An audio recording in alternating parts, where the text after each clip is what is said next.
अस्सलामुअलैकुम वरहमतुल्लाहि वबरकातुहू। नाज़रीन किराम, आज मैं आप लोगों की खिदमत में मुफ्ती शहरयार साहब का एक निहायत अहम और चश्मकशा बयान लेकर हाजिर हुआ हूँ। हजरत का ये बयान आज के मुआशरे की उन तल्ख हकीकतों से पर्दा उठाता है जिन्हें जानना हर मुसलमान के लिए बेहद जरूरी हो चुका है। इस बयान में मुफ्ती साहब ने बड़े ही खुले और बेबाक अंदाज में बताया है कि आज हमारे समाज में किस कदर गंदगियां फैल चुकी हैं। मोबाइल फोन का बेजा इस्तेमाल बच्चों के लिए किस हद तक खतरनाक बनता जा रहा है। एक 11 साला बच्ची के हामिला होने के अफसोसनाक असबाब क्या हैं और मीडिया का मुसलमानों के साथ दोहरा और मुतास्सिबाना रवैया किस तरह सामने आ रहा है। मुफ्ती साहब ने दलाइल के साथ हर पहलू को वाज़ेह किया है।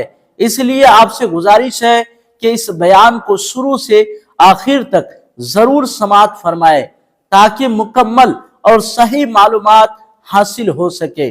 और अगर आप हक को आम करना चाहते हैं तो इस वीडियो को ज्यादा से ज्यादा शेयर करें ताकि हकीकत सबके सामने आ सके। तो आइए सबसे पहले हम ये अहम बयान सुनते हैं, इसके बाद कुछ निहायत जरूरी बातों पर गुफ्तगू करेंगे।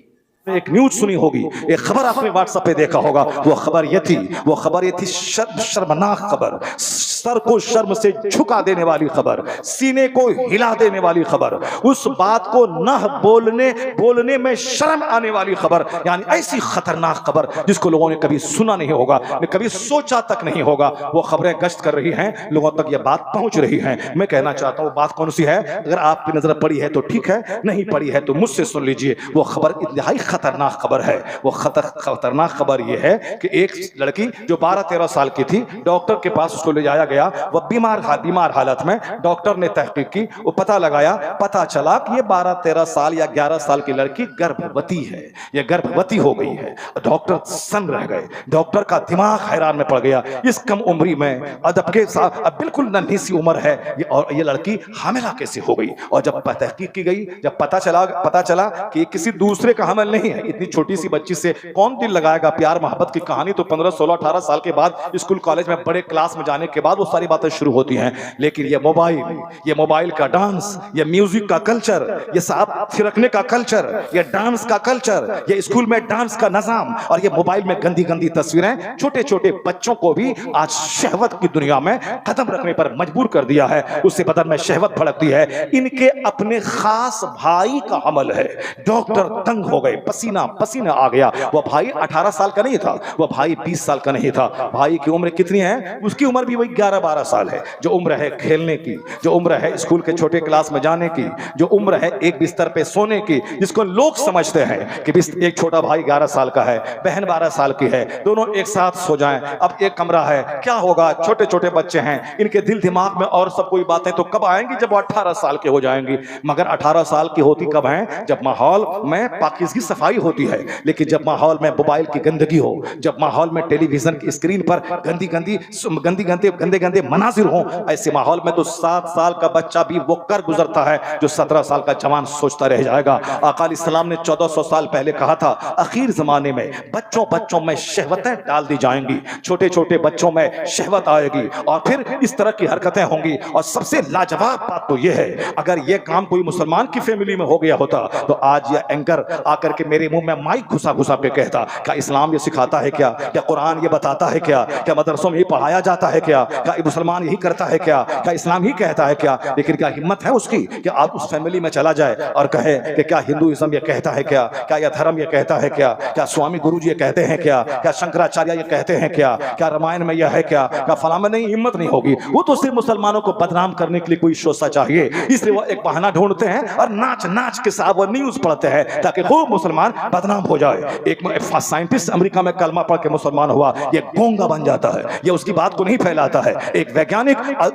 थाईलैंड की राजधानी बैंकॉक की यूनिवर्सिटी का प्रोफेसर डॉक्टर मेगाटे तेजासन जी, वो कलमा पढ़ के मुसलमान हुआ, उसकी खबर कोई नहीं देगा। अब फिर हिंदुस्तान में कोई दिन ऐसा नहीं गुजरता जिस दिन यहाँ का पढ़ा लिखा आदमी कलमा पढ़ के मोमिन ना होता हो, उसकी खबर कोई नहीं चलाता है। इस्लाम को बदनाम करने के लिए कहीं से कोई शोशा मिल गया, अब उसको नाच नाच के फैलाना है। मैं कहता हूँ एक आबादी है, उस आबादी में 1000 लोग बसते हैं, 1000 मगर कोई एक बंदा सड़ा हुआ शराबी पापी और बदकार ज़नाकार हो गया तो उस एक को तुम 1000 की आबादी के मुसलमान पे थोपेगा। इस्लाम ये सिखाता है, कुरान ये सिखाता है 1000 जहां लोग रहते हैं, 2-4 आदमी का गुंडा बदमाश शराबी पापी होना ये कोई ताज्जुब की बात नहीं है। मेजॉरिटी मुसलमानों की आज भी पूरी दुनिया में एक जबरदस्त ये कौम है, मेजॉरिटी शराब में लीन नहीं है, मेजॉरिटी सूद में लीन नहीं है। क्यों? दूसरों के यहाँ समझाने का कोई सिस्टम नहीं है। और हमारे यहाँ 5 वक्त की नमाज फर्ज के अलावा जुमा फर्ज है, और जुमा बगैर खुतबे जुमा की नहीं होती वो नमाज।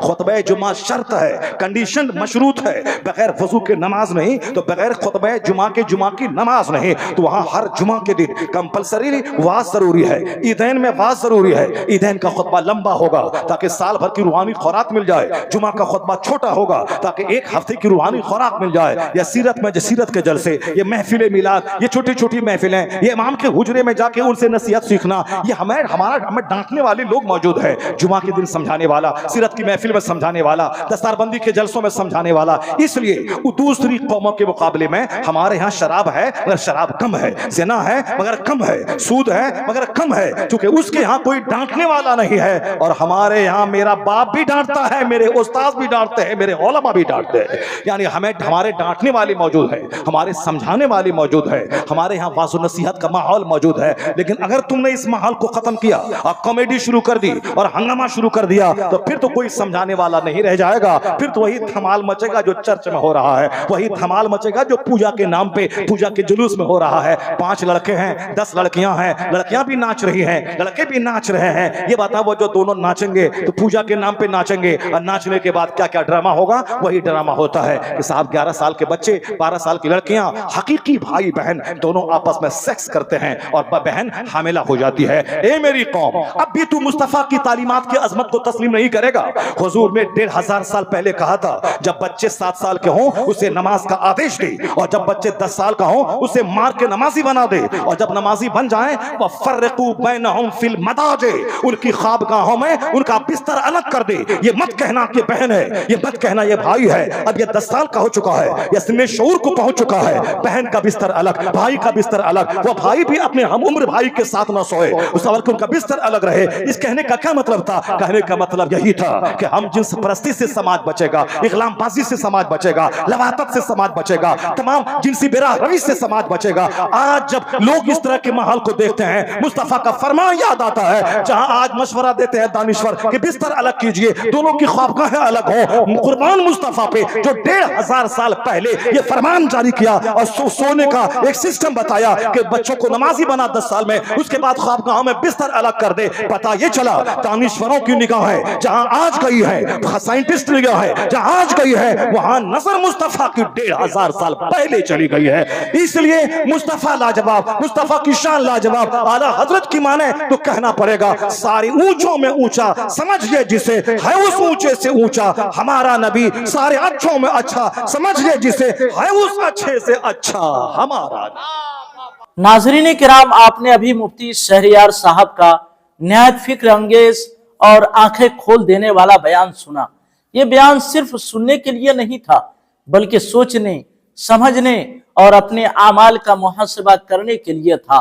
आज हमें संजीदगी से गौर करने की जरूरत है कि हम अपने बच्चों को किस सिमत ले जा रहे हैं। मोबाइल फोन और सोशल मीडिया की आज़ादी ने हमारे घरों के माहौल को किस कदर मुतासिर कर दिया है।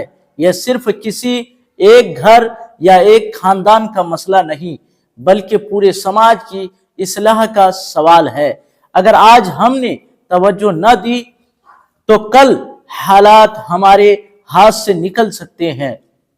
हमें चाहिए कि अपने बच्चों पर नजर रखें, उनकी तरबियत पर खास तवज्जो दें और दीनों अखलाक को अपनी जिंदगी का लाजमी हिस्सा बनाएं।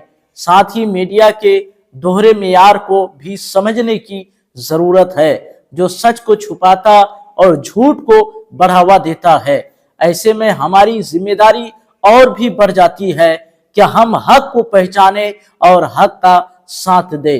नाजरीन किराम, अगर ये बयान आपके दिल को छू गया हो, अगर आपको लगा हो कि ये बातें दूसरों तक भी पहुंचनी चाहिए, तो इस वीडियो को जरूर शेयर करें और अपने कीमती ख्यालात कमेंट में जरूर लिखें।